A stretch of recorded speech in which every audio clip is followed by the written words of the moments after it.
नमस्ते विद्यार्थी मित्रों, मैं 7वीं की कक्षा में आप सभी का स्वागत करता हूँ। पिछली तासिका के दौरान हमने पृथ्वी से अग्नि तक इस पाठ का मुखर वाचन किया है। आज हम इस वीडियो में इस पाठ का स्पष्टीकरण देखेंगे। तो चलिए शुरू करते हैं।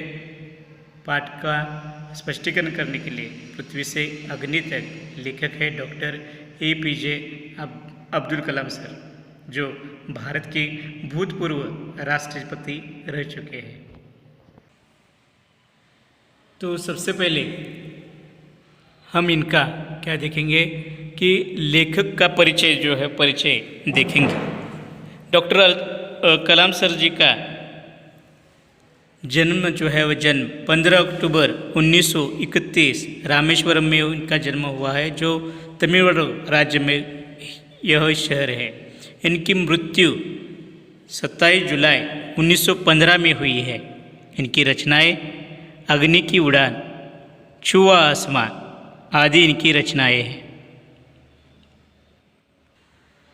का परिचय अगर हम देखें तो विस्तृत इनका परिचय हम देख सकते हैं। यहाँ पर हमारी पाठ्य पुस्तक में दिया हुआ परिचय हम देख रहे हैं। डॉक्टर अब्दुल कलाम जी ने राष्ट्रपति पद को विभूषित किया है। विभूषित यानी कि वह राष्ट्रपति भारत के रह चुके हैं। आपके अनमोल योगदान के लिए आपको भारत रत्न से सम्मान प्राप्त हुआ है, या इनके अमूल्य ऐसे योगदान के लिए भारत के लिए इन्हें ढेर सारा योगदान योगदान देश के लिए इन्होंने दिया है। यह एक केवल वैज्ञानिक ही नहीं तो एक राष्ट्रपति रह चुके हैं, एक अध्यापक रह चुके हैं, और एक इनसे भी अगर आगे देखें हम तो एक अच्छे इंसान रह चुके हैं। अपने जीवन में अनमोल योगदान के लिए भारत सरकार द्वारा इन्हें भारत का सबसे उच्च पुरस्कार यानी कि भारत रत्न से इन्हें सम्मानित किया गया है। डॉक्टर अब्दुल कलाम जी का जीवन अगर संक्षिप्त में हम देखना चाहे तो एक गरीब परिवार में इनका जन्म हुआ था, और ऐसे गरीब परिवार में जन्म होने के कारण तरह तरह की कठिनाइयों का सामना इन्हें करना पड़ा। फिर भी इन सारी कठिनाइयों का सामना करते हुए डॉक्टर कलाम जी ने जीवन में कई सारी उपलब्धियां वह हासिल की। एक भारत के महान वैज्ञानिक, राष्ट्रपति, ऐसी तरह तरह की उपलब्धियां उन्होंने अपने जीवन में प्राप्त की। यह उपलब्धियां प्राप्त होने के बाद भी उन्हें ज़रा सा भी गर्व, घमंड उनके चेहरे पर या उनके स्वभाव में कभी भी देखने को नहीं मिला। वह एक सामान्य इंसान की तरह ही अपना जीवन वह जीवन यापन करते थे। हम सबको उनका जो आत्मचरित्र है उस आत्मचरित्र का वाचन करना आवश्यक है, ताकि हम भी उनसे कुछ प्रेरणा अपने जीवन में ले पाए। मुझे आशा है कि आप क्या करेंगे, उनका आत्मचरित्र वह अग्निपंख नाम का वह स्वयं एक बार ज़रूर पढ़ेंगे। तो चलिए शुरू करते हैं अपना पाठ पृथ्वी से अग्नि तक। मैं पहला परिचय पढ़ता हूँ। बालासोर में अंतरिम परीक्षण का काम पूर्ण होने में अभी कम से कम 1 साल की देरी थी। हमने पृथ्वी के प्रक्षेपण के लिए श्रीहरिकोटा अंतरिक्ष केंद्र में विविध सुविधाएं स्थापित की। इनमें से पहला एक लॉन्च पैड, ब्लॉक हाउस, नियंत्रित उपकरण तथा चलित दूरमिति केंद्र शामिल थे।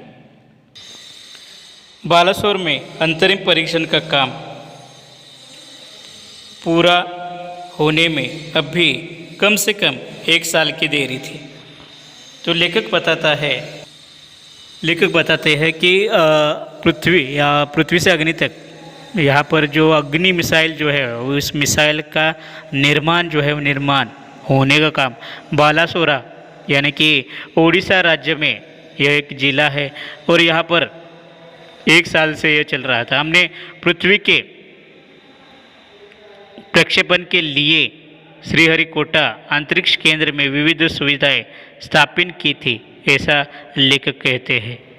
क्या कहते हैं कि पृथ्वी का निर्माण करने के लिए बालासोरा में यह 1 साल भर काम शुरू था और इस पृथ्वी के परीक्षण के लिए श्रीहरिकोटा जो भारत का अंतरिक्ष केंद्र है वहाँ पर काफ़ी सारी सुविधाएं वहाँ पर स्थापित की थी या तैयार की गई थी। अब वह सुविधाएं कौन कौन सी थी, तो वह उनमें पहला था लॉन्च पैड, दूसरा था नियंत्रण कक्ष और ब्लैक हाउस। तो इनमें जैसे हमने देखा लॉन्च पैड, ब्लैक हाउस, नियंत्रण कक्ष तथा चलित दूरमिति केंद्र भी इनमें शामिल था। पृथ्वी उपग्रह को 25 फरवरी 1928 को सुबह 11:23 पर छोड़ दिया गया।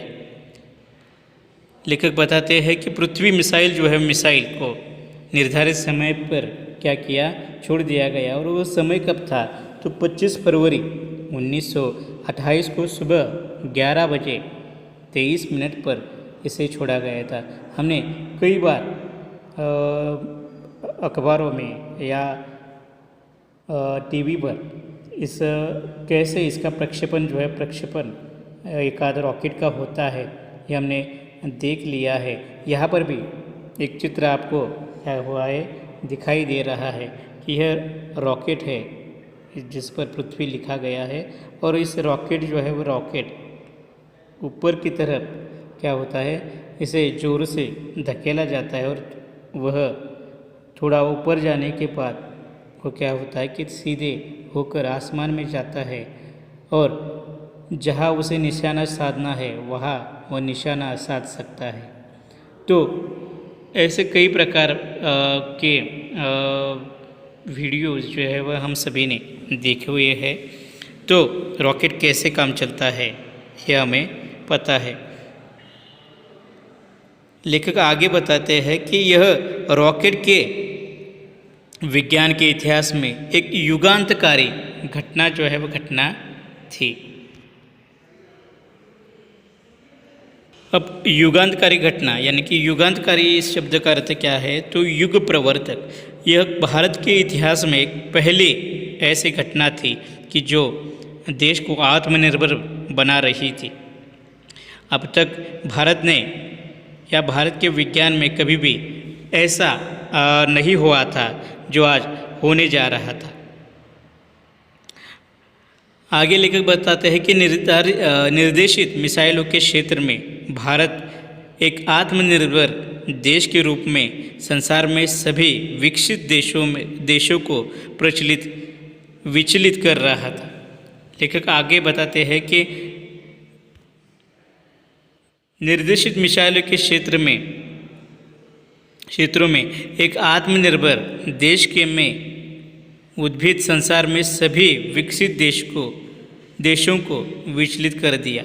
भारत के इस प्रयास ने दुनिया के सभी देशों को दिखा दिया कि भारत भी विज्ञान के क्षेत्र में अब कम नहीं है।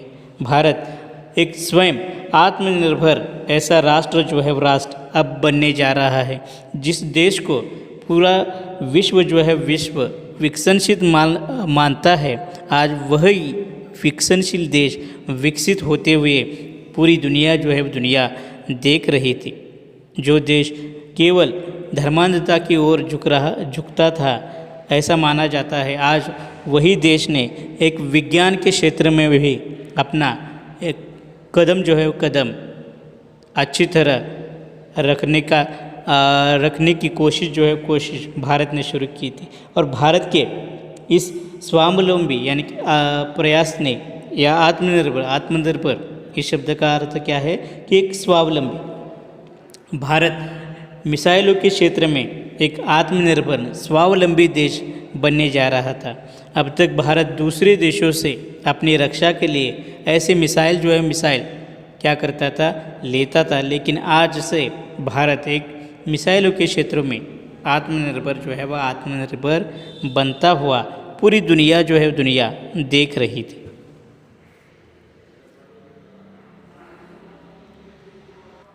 तो आत्मनिर्भर यानी कि क्या, कि स्वावलंबी, कि भारत एक स्वयं स्वावलंबी देश सुरक्षा के क्षेत्र में होता हुआ सभी दुनिया को अब दिखाई दे रहा था। और इस भारत के इस स्वावलंबन से पूरी दुनिया विचलित हो गई थी कि अब भारत भी एक ऐसा राष्ट्र है कि जो हम जैसा बन रहा है। समर्थशाली नागरिक, अंतरिक्ष उद्योग और व्यवहार मिसाइल आधारित सुरक्षा प्रणाली ने भारत को चुनिंदा राष्ट्रों के समूह में पहुंचा दिया था। जैसा कि हमने पहले बताया कि भारत एक समर्थशाली राष्ट्र बन रहा था अंतरिक्ष के क्षेत्र में व्यवहार मिसाइल आधारित सुरक्षा प्रणाली में। इस प्रणाली ने, पृथ्वी के प्रणाली ने भारत को उन चुनिंदा राष्ट्रों में पहुंचा दिया कि जो राष्ट्र विकसित मानते हैं, अपने आप को विकसित मानते हैं, जो राष्ट्र क्या होते हैं कि अनेक देशों को ऐसी मिसाइल पहुंचाते हैं। और उन राष्ट्रों की पंक्ति में अब भारत भी शामिल हो रहा था। और यह भारत के सभी नागरिकों के लिए एक अभिमान की बात थी कि भारत आज एक समर्थशाली, अंतरिक्ष के क्षेत्र में समर्थशाली ऐसा देश बनने जा रहा है। मिसाइल के क्षेत्र में हो या सुरक्षा प्रणालियों के क्षेत्रों में हो, भारत एक आत्मनिर्भर देश बन रहा है। और यह न केवल वैज्ञानिकों के लिए बल्कि सभी भारतवासियों के लिए यह एक अभिमान की बात थी। लेकिन क्या एक पृथ्वी ही पर्याप्त होगा? लेखक आगे बताते हैं कि भारत जैसे समुदाय के वाले देश के लिए, भारत जैसे एक प्राकृतिक रचना वाले देश के लिए कि क्या पृथ्वी जैसा एक ही मिसाइल क्या काफ़ी होगा? क्या यही मिसाइल भारत की सुरक्षा को काफ़ी होगा क्या? तो विद्यार्थी मित्रों, आज हम यहाँ पर रुकते हैं। पाठ का बचा हुआ भाग वह हम अगली तासिका में देखेंगे। धन्यवाद।